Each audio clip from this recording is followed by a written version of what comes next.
Assalamualaikum warahmatullahi wabarakatuh.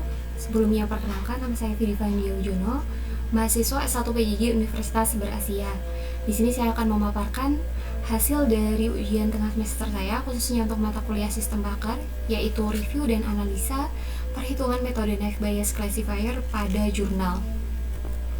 Berikut merupakan overview materi atau beberapa materi yang akan saya sampaikan pada pemaparan hari ini. Jurnal yang saya gunakan berjudul Application of the Naive Bayes Classifier Algorithm to Classify Community Complaints. Penulis dari jurnal ini adalah beberapa mahasiswa dari Universitas Diponegoro, di mana jurnal ini terbit pada tahun 2022 oleh Jurnal Resti Sinta II. Jurnal ini memiliki fokus penelitian yang berfokus pada pengklasifikasian laporan masyarakat menggunakan metode Naive Bayes untuk menentukan kategori laporan seperti laporan sedang, sederhana, atau berat berdasarkan dataset yang diambil dari laporan pada salah satu instansi publik, yaitu Ombudsman. Pada tahap ini dilakukan analisa perhitungan manual menggunakan metode Naive Bayes Classifier. Langkah-langkah utama yang digunakan untuk perhitungan metode ini yaitu 1. Menentukan aturan klasifikasi dari data training, 2. Menghitung probabilitas prior, kemudian 3. Menghitung probabilitas setiap atribut, 4. Menguji data baru menggunakan perhitungan Naive Bayes Classifier, dan beberapa langkah ini dilakukan untuk mendapatkan hasil klasifikasi yang akurat. Kemudian, penentuan aturan klasifikasi data set training. Klasifikasi pada jurnal memiliki 6 atribut yang tersedia, yaitu diantaranya ada C1 atau banyaknya permasalahan. Di sini memiliki kategori 1-2 dikatakan rendah, kemudian 3 permasalahan dikatakan sedang, dan lebih dari 3 dikatakan tinggi. Kemudian untuk C2 merupakan jumlah instansi terkait. Untuk laporan dengan jumlah instansi terkait 1-2 memiliki kategori rendah, 3-4 memiliki kategori sedang, kemudian lebih dari 4 memiliki kategori banyak. Untuk C3, lokasi terbagi menjadi 2 kategori, yaitu mudah dan sulit. Untuk C4 atau penerima manfaat memiliki kategori 2, yaitu pribadi dan publik. Kemudian untuk yang C5 memiliki 3 kategori, yaitu isu publik dengan nilai pribadi, kemudian lokal, dan juga nasional. Beberapa kategori tersebut digunakan untuk klasifikasi, menentukan klasifikasi laporan, yaitu pada C6, di mana klasifikasi laporan terbagi menjadi 3, yaitu sederhana, sedang, dan juga berat. Berikut merupakan contoh dataset training yang didapatkan untuk proses perhitungan manual ini. Dataset training ini kita gunakan sebagai contoh di mana pada jurnal tidak terlihat atau tidak diberikan dataset training dataset asli dari data Ombudsman. Di sini terdapat 12 dataset training yang kita gunakan. Kemudian selanjutnya dilakukan perhitungan probabilitas kemunculan setiap atribut. Untuk atribut C1 atau banyaknya permasalahan, nilai C1 rendah memiliki probabilitas 3/12 atau sama dengan 0,25. Nilai C1 dengan kategori sedang memiliki probabilitas 4/12 atau 0,33. Kemudian nilai C1 dengan kategori tinggi memiliki probabilitas 5/12 atau 0,42.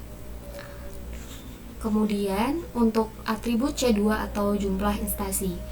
Jumlah instansi dengan kategori sedikit memiliki probabilitas 0,5.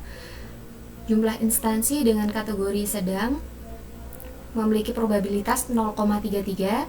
Jumlah instansi dengan kategori banyak memiliki probabilitas 0,17. Kemudian, perhitungan dilakukan pada atribut lainnya untuk C3 sampai dengan C5. Untuk C3 dengan kategori mudah memiliki probabilitas 0,5. Kemudian nilai C3 dengan kategori sulit memiliki probabilitas 0,5 juga. Kemudian selanjutnya untuk C4, nilai C4 dengan kategori pribadi memiliki probabilitas 0,25. Kemudian apabila penerima manfaat merupakan memiliki kategori publik, maka probabilitasnya adalah 0,75.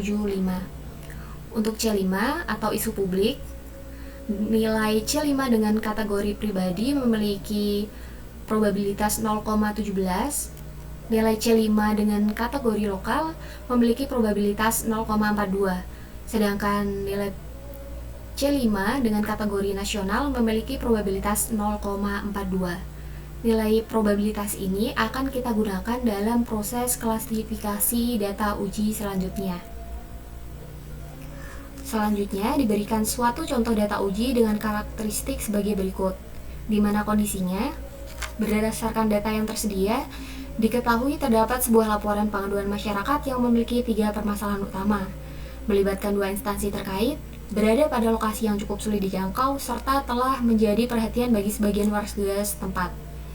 Meskipun demikian, penyelesaian laporan tersebut diperkirakan akan memberikan manfaat yang luas bagi masyarakat. Berdasarkan karakteristik tersebut, tentukan klasifikasi yang sesuai untuk laporan pengaduan tersebut. Langkah-langkah yang digunakan untuk menyelesaikan kasus ini adalah yang pertama, menentukan nilai atribut. Pada saat menentukan nilai atribut, di mana nilai C1 dikatakan menjadi sedang karena memiliki 3 banyaknya permasalahan. Kemudian nilai C2 atau jumlah instansi terkait adalah 2, maka dikategorikan sedikit. Kemudian nilai atribut C3 atau lokasi memiliki kategori sulit. Kemudian nilai C4 atau pemanfaat memiliki kategori publik. Kemudian yang terakhir adalah isu publik atau C5. C5 ini memiliki kategori lokal. Kasus ini menggambarkan laporan masyarakat dengan beberapa permasalahan tersebut, dan tugas kita adalah untuk menentukan kelas laporan menggunakan metode Naive Bayes. Kemudian kita lakukan pengujian pada setiap kelas. Pada perhitungan kelas laporan sederhana, langkahnya di sini kita hitung probabilitas prior setiap kelas, sederhana, sedang, dan juga berat. Kemudian hitung probabilitas likelihood atau setiap atribut terhadap kelas. Kemudian kita kalikan semua probabilitas untuk setiap kelas dan membandingkan hasilnya. Setelah hasil perhitungan ini, kita dapat menentukan nilai pada masing-masing kelas, di mana kelas sederhana memiliki nilai 0, kemudian laporan sedang memiliki nilai 0,03125, kemudian kelas laporan berat memiliki nilai 0 juga. Berdasarkan hasil perhitungan tersebut, karena nilai probabilitas terbesar pada kelas laporan sedang, maka data uji set tersebut dapat diklasifikasikan sebagai laporan sedang. Kesimpulannya, metode Naive Bayes ini mampu digunakan untuk mengklasifikasikan laporan secara sistematis berdasarkan nilai probabilitas.